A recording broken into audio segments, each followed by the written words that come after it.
참 예수님 사랑합니다. 행복하세요.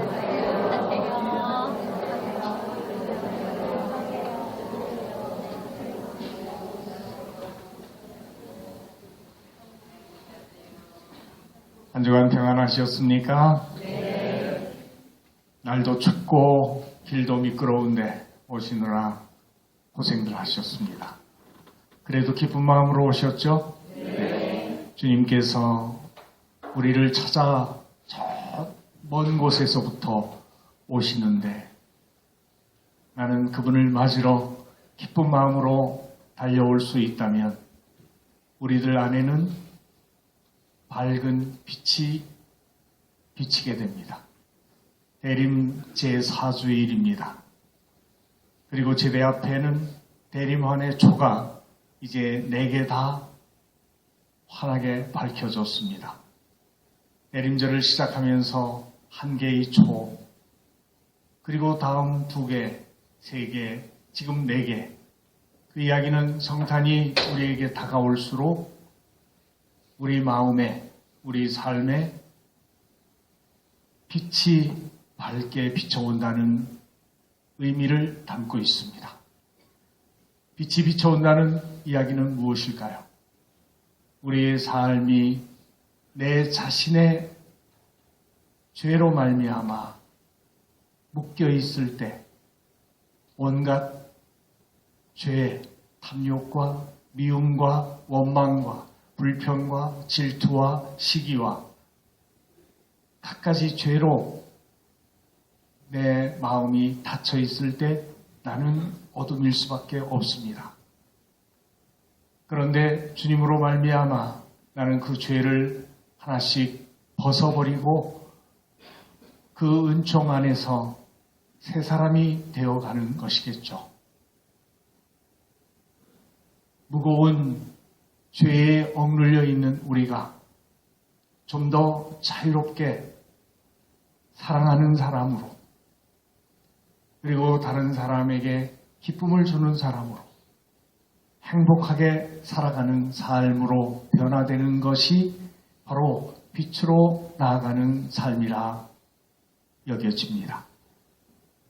바로 주님은 우리에게 그 빛을 주시려 오셨고 우리는 그 빛이신 주님을 통해서 좀 더 밝게 사랑하면서 선하게 다른 사람에게 기쁨을 주는 행복한 사람으로 살기를 원하며 성당을 찾아왔습니다.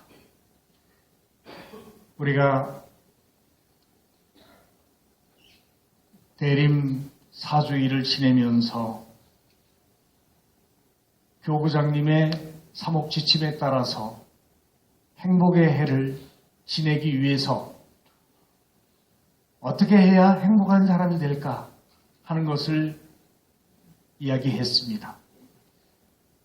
첫 번째 주에는 행복한 사람이 되기 위해서 하느님과 함께 살아가는 사람이 되어야 된다. 하느님 없이 우리 인생은 뿌리에서 잘려진, 줄기에서 잘려진 나무 가시와 같다.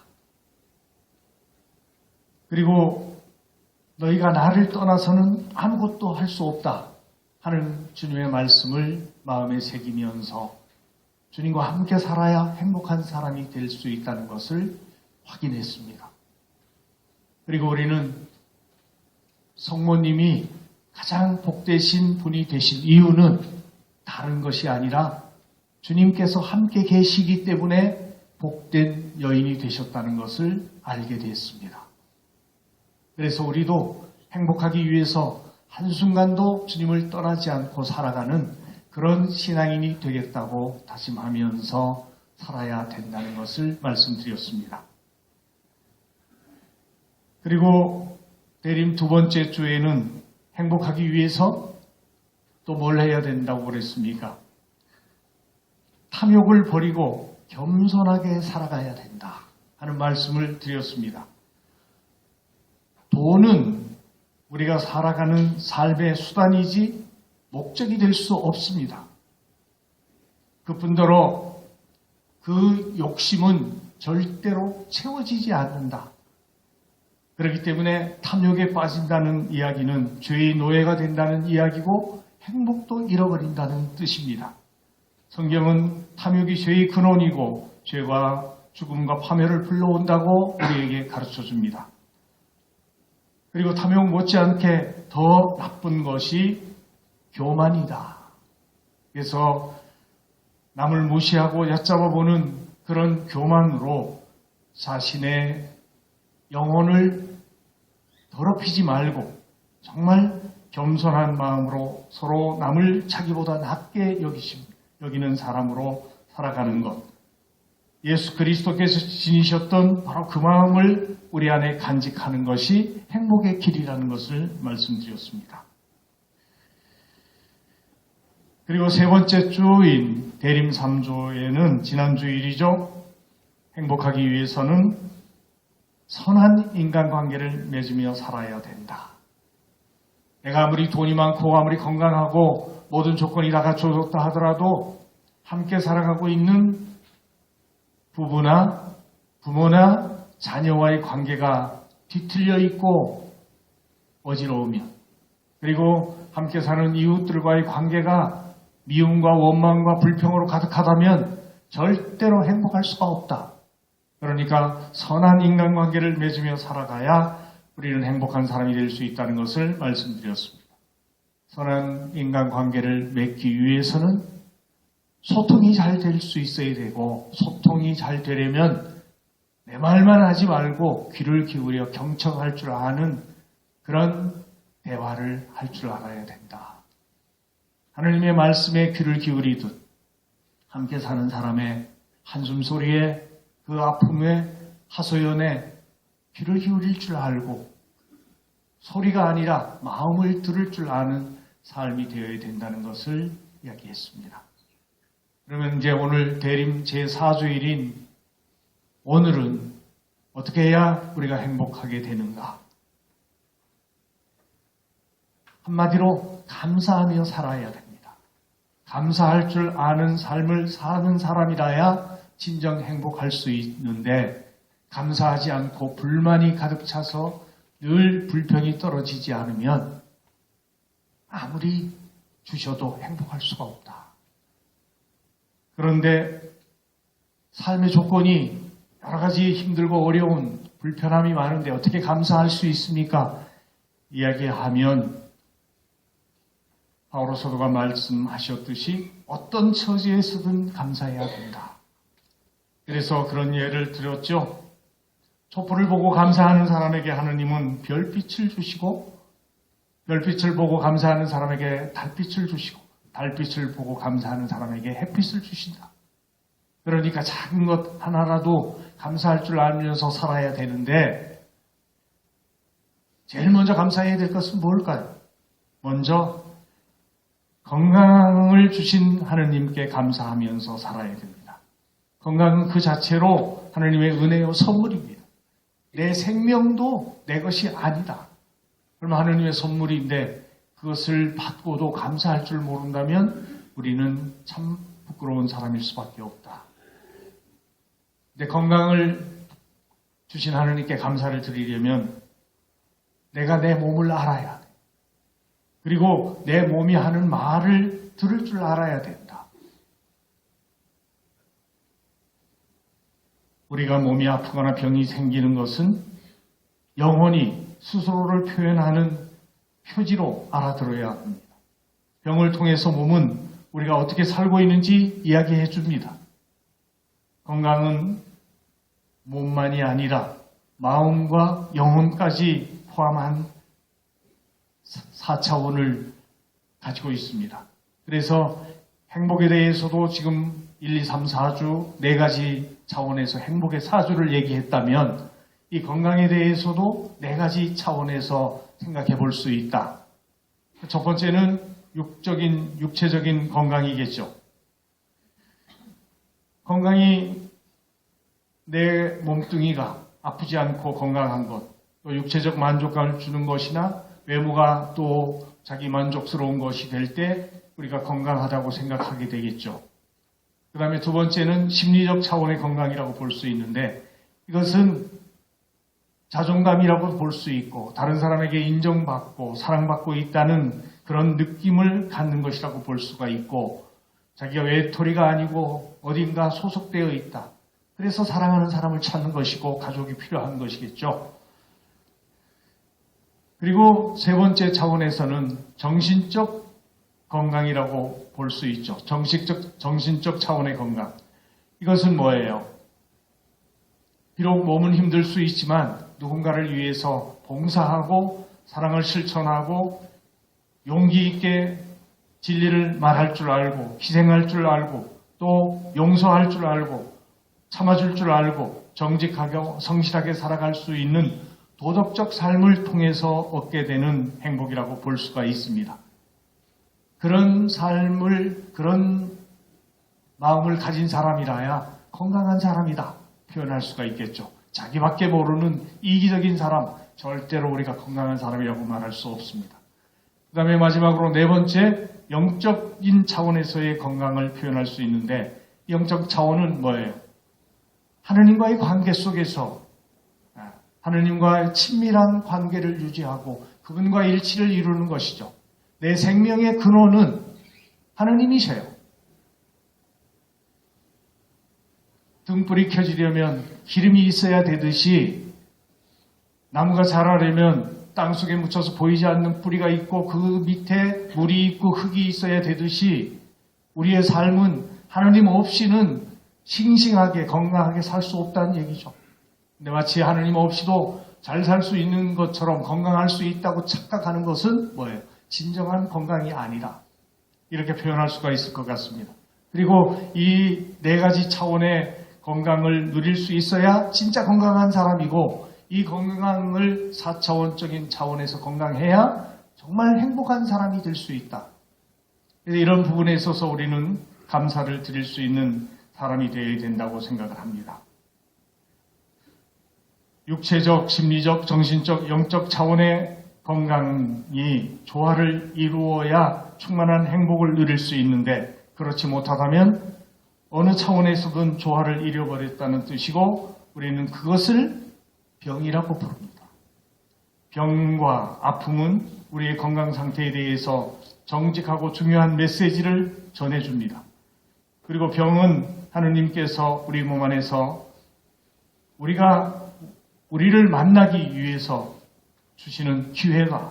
이렇게 생각을 하시면 내 몸에 어떤 병이 생겼다면 내가 지금 하느님을 만나야 될 때다. 그리고 하느님이 나를 찾아오시는구나 생각을 하면 오히려 뭐예요?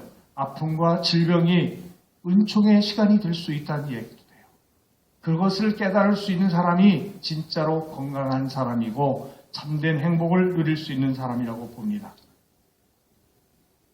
그분의 사랑 어린 손길이 우리를 쓰다듬어주고 치유해주는 순간은 어느 때 이루어지겠습니까? 우리가 건강할 때 하느님을 잘 찾지 않아요. 그런데 하느님을 찾게 되는 시간은 내가 힘들고 아프고 어려울 때, 내 마음대로 내가 몸이, 내 생각이 되어지지 않고 내 삶이 되어지지 못할 때 우리는 하느님을 향해 부르짖습니다. 그 시간, 바로 은총의 시간이 될 수 있다고 생각을 한다면 우리가 살다가 어려움이 생길 때 주님의 은총에 의탁할 수 있도록 하느님이 나를 찾으시는구나, 하느님이 날 도와주시려고 부르시는구나 생각하고 그 시간을 이용할 줄 아는 사람은 건강한 사람이라고 얘기할 수 있습니다. 예수님은 이 세상에 치유자로 오셨습니다. 병자를 치유해 주시고 죄를 용서해 주시고 죽은 사람을 살려주시는 분이시죠. 그렇기 때문에 우리의 아픔조차도 주님을 만날 수 있는 은총의 순간이 될 수 있다는 것을 깨달으면 어떻게 해요? 아파도 감사할 수 있다. 그렇죠. 그래서 모든 일에 언제나 주 예수 그리스도 이름으로 하느님 아버지께 감사드리는 삶을 살 수 있는 사람이 정말 행복한 사람이다. 그래서 이런 행복의 사주를 여러분이 마음속에 꼭 기억하고 살아가면서 참된 행복을 누릴 수 있게 되기를 바랍니다. 이제 오늘 복음에 대해서 조금 묵상해 봅시다.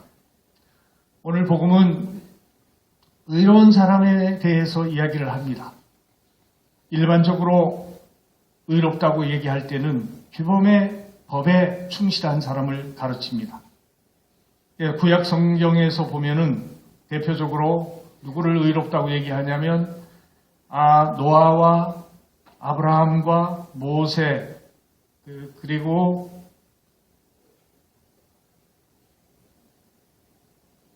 불가마 속에서도 주님의 뜻을 실천하면서 주님께 충실했던 사람들을 가르칩니다. 노아는 당대에 의롭고 흠없는 사람이었다. 그게 창세기 6장 9절에 나오는 말씀이죠. 그리고 아브라함이 주님을 믿으니 주님께서 그 믿음을 의로움으로 인정해 주셨다. 창세기 15장 6절의 말씀입니다. 이렇게 선언된 의인의 기준은 하나님의 말씀을 잘 듣고 실천하는 사람을 가르칩니다. 하지만 이것이 개인적 차원에서의 의로움이라면 점점 객관적 기준이 필요해지겠죠? 그래서 그 기준을 우리에게 준 분이 모세죠. 모세는 시나이산에서 하나님께 율법을 받습니다. 그것이 십계명이죠. 그래서 그 십계명에 따라서 충실하게 살면 의롭게 사는 것이라고 이야기를 합니다. 하지만 이 의로움의 기준이 또 예언자 시대에는 점점 더 발달하게 되고 그래서 이 율법을 이웃과의 관계 속에서 성찰하게 되는데 아모스 예언자 같으면 다만 공정을 물처럼 흐르게 하고 정의를 강물처럼 흐르게 하라 하는 말씀을 통해서 사회 정의를 이야기하면서 의로움이라는 것은 혼자만이 아니라 나만이 아니라 모든 사람이 하나님의 뜻에 따라서 형평성 있게 공정하게 진실하게 사랑하며 살아가는 것을 가르쳐줍니다. 그런데 이 의로움의 기준이 신약에 와서 어떻게 드러나는가를 우리는 오늘 복음에서 봅니다. 오늘 복음에 나오는 마리아의 남편 요셉의 이야기에 나오죠. 오늘 본문에서 보듯이 예수님의 탄생에는 요셉의 의로움이 결정적인 역할을 합니다. 그분의 어머니 마리아가 요셉과 약혼하였는데 그들이 같이 살기 전에 마리아가 성령으로 말미암아 잉태한 사실이 드러났다. 마리아의 남편 요셉은 의로운 사람이었고 또 마리아의 일을 세상에 드러내고 싶지 않았으므로 남모르게 마리아와 파혼하기로 작정하였다. 하지만 천사의 이야기를 듣고 잠에서 깨어난 요셉은 주님의 천사가 명령한 대로 아내를 맞아들였다. 요셉 성인처럼 진정으로 의로운 사람은 어떤 사람이냐? 결국 신약 성경에서 얘기하는 의로움의 기준은 다른 사람의 잘못을 드러내지 않고 감싸주고 덮어주는 사람이다. 본래 정의는 법에 따라서 법을 가지고 율법에 따라서 단죄하고 심판하고 처단하는 것이라고 볼 수가 있겠죠. 하지만 성숙한 의로움은 남에게 해를 가하지 않고 이해하고 용서하고 사람을 살리는 역할을 하는 것이 진정한 의이다 하는 것을 우리가 여기서 깨달을 수가 있습니다. 프란치스코 교황님께서는 복음서는 요셉이 모든 경건한 이스라엘 사람처럼 율법에 순종했기 때문에 의로운 사람이라고 했다. 그러나 요셉이 마음속에 간직한 마리아에 대한 사랑과 신뢰가 율법을 준수하면서도 마리아의 명예를 지키는 방법을 가르쳐 주었습니다. 그는 마리아를 공개적으로 모욕하지 않고 소란스럽지 않게 남모르게 마리아와 파혼하기로 결정합니다. 그는 재판이나 보복 없이 비밀 유지의 길을 선택합니다. 이 말을 여러분이 잘 기억하시면 좋겠습니다. 자, 내가 마리아와 약혼을 했습니다. 근데 마리아가 나와 같이 잠자리도 같이 안 했는데 아기를 가졌다고 그래. 소문이 났어요. 자기가 알게 됐어요. 마리아가 아기를 가졌다. 그러면은 율법적으로 보면 어떻게 해야 돼요? 돌로 쳐 죽이게 돼 있어요.